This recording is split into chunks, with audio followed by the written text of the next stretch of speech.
Good morning, ladies and gentlemen.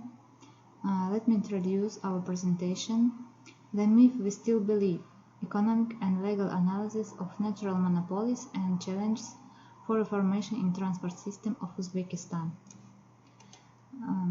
My name is Vasila Yarashova. I'm a doctoral student of Institute of Forecasting and Macroeconomic Research. At the same time, I'm a head of the Professional Development Center at Turin Polytechnic University in Tashkent and associate professor at Tashkent State University of Economics. In 2009, I received a PhD degree in economics. My co-author, Aziza Ibragimova, is a senior lecturer of Business Law Department of Tashkent State University of Law. In 2013, she awarded with the State Presidential Scholarship of the Republic of Uzbekistan. At the moment, she makes lectures on competition law and business law. From 2018, she is an independent PhD researcher of this university. Calling the conception of natural monopolies as the economic fiction was grown at the end of 19th and beginning of the 20th century in the USA. Due to the tough competition in infrastructural areas, manufacturers, with the support of some economists, created the institution of natural monopolies. To the best of our knowledge, De Lorenzo is one of the first published papers that investigates the real genesis of natural monopolies, using real examples for providing the artificial necessity of them. The aim of this study are explaining the inefficiency of the conception of natural monopoly and evaluating the strategy of step-by-step reformation the railway system in Uzbekistan, where natural monopolies still exist. According to the statistic data of Anti-Monopoly Committee of Uzbekistan, in 2021, 130 business entities are registered in the State Register of Natural Monopolies. These entities provide the country with basic necessities of life: energy, transportation, gas, water, post office services. Unfortunately, this efficiency is not so high, and some of them in dotation support by the government. Due to the annual financial statistics in 2020, 40% of the inefficient entities in Uzbekistan belongs to natural monopoly sector. A foreign experience of state regulation in transport. In West countries, the need for state ownership of transport and a higher degree of regulation than in industry is determined by a number of reasons. Firstly, this is a universal reason, characteristic of all spheres of production and services under conditions of private ownership, the desire to reduce their own costs due to a sharp increase in public costs, for example, for environmental protection or transport security. Secondly, there are some characteristic features of transportation activities. The main one is that transport, especially its more capital-intensive types, is often a natural monopoly. It is unprofitable for society to build and maintain the operation of overlapping railway lines, highways, canals, airports, because the costs are too high and the effect is small. This is one of the reasons for the massive bankruptcy of a large number of railway companies in the United States and the reduction of the railway network in the period 1990 by 200,000 kilometers, or almost 50%. The current state of the transport industry of Uzbekistan. As you know, Uzbekistan is a former Soviet republic, and we have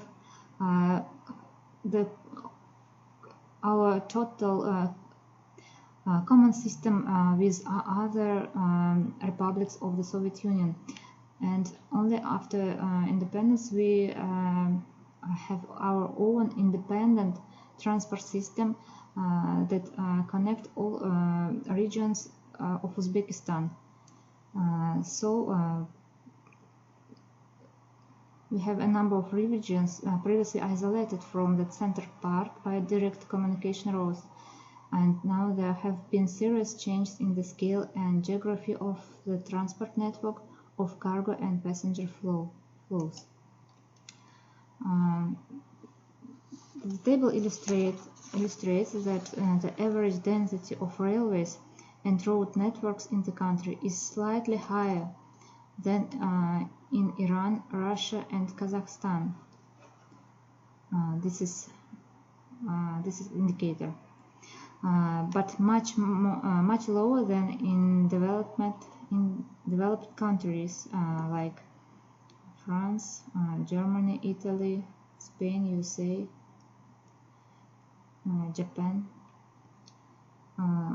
This indicator, on the one hand, consider territory, population, GDP, and on the other hand, the length of the transport network.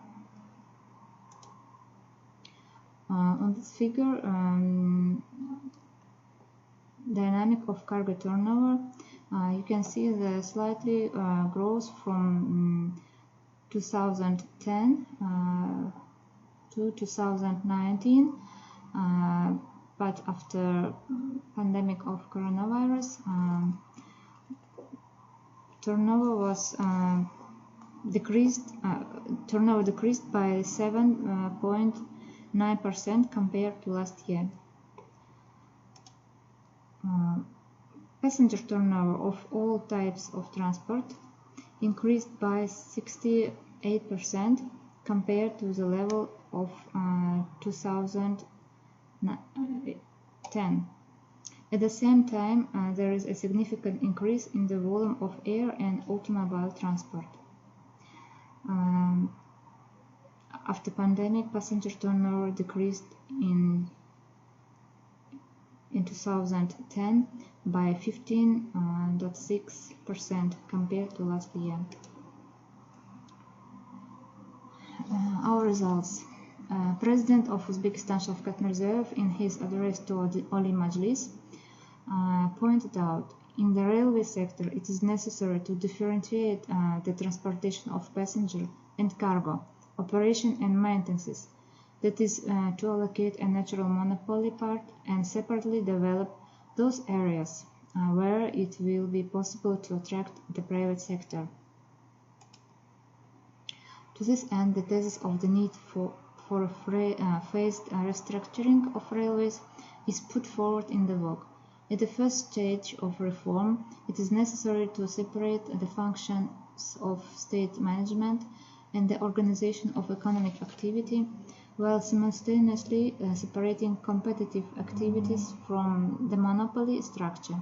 State participation in joint stock companies is justified only in relation to those transport companies that determine the stability of entire segments of the national transport services market. At the second stage, the management aspects of the activities of railway and the relationship of newly formed market entities with service users and other transport operators should be worked out. At the third stage, the solution of the tasks of dividing the railway infrastructure into repair and maintenance complexes can begin. Along with this, it is necessary to restructure railways within the further allocation of non-core facilities from their sphere of activity, primarily social and household and other facilities, as well as to reduce the misuse of the company's own funds to reduce non-production costs, thereby increasing the investment attractiveness of the industry, ensuring flexibility of tariff regulation and transparency of railway activities. Low profitability from the company's core business, in particular from transit transportation, requires modernization and improvement of the entire railway management system. As a conclusion, I'd like to say that Uzbekistan is one of two double landlocked countries.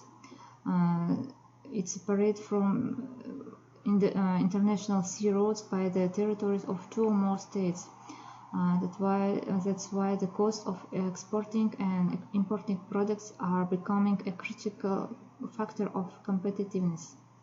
The sustainable functioning of transport within the country and ensuring equal rights for all participants of the transportation process is a guarantee of the unity of the economic space, the free movement of the population and commercial products, the improvement of life and living standards of the population, ensuring the integrity and national security, the integration of the country in the world economic space. Thank you for your attention.